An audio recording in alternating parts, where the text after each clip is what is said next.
وقال للذي ظن أنه ناج منهما اذكرني عند ربك فأنساه الشيطان ذكر ربه فلبث في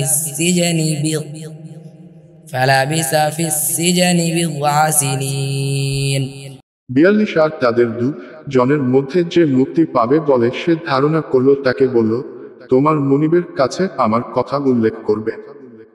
কিন্তু শয়তান তাকে স্বীয় মুনিবের নিকট উল্লেখ করার বিষয়টি ভুলিয়ে দিল, ফলে সে কয়েক বছর কারাগারে অবস্থান করল।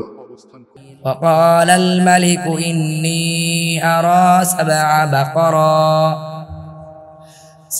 بقرات سمان يأكلهن سبع عجاف وسبع سنبلات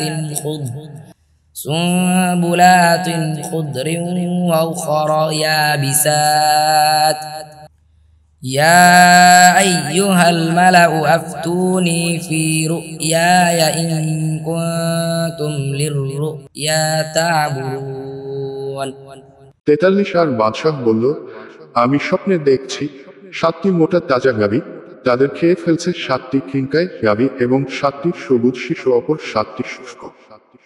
হে পারিষদবর, তোমরা আমাকে আমার স্বপ্ন সম্বন্ধে ব্যাখ্যা দাও যদি তোমরা স্বপ্নের ব্যাখ্যা দিয়ে থাক।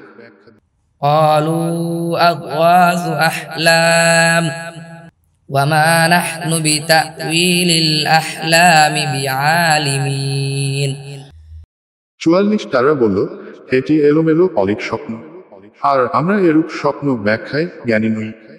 وقال الذي نجا منهما وادكر بعد أمة أنا أنبئكم بتأويله فأرسلون 45 আর সে জনের মধ্যে যে মুক্তি পেয়েছিল সে বলল, এবং দীর্ঘদিন পর তার স্মরণ হলো, আমি তোমাদেরকে এর ব্যাখ্যা জানিয়ে দিচ্ছি, অতএব তোমরা আমাকে পাঠিয়ে দাও।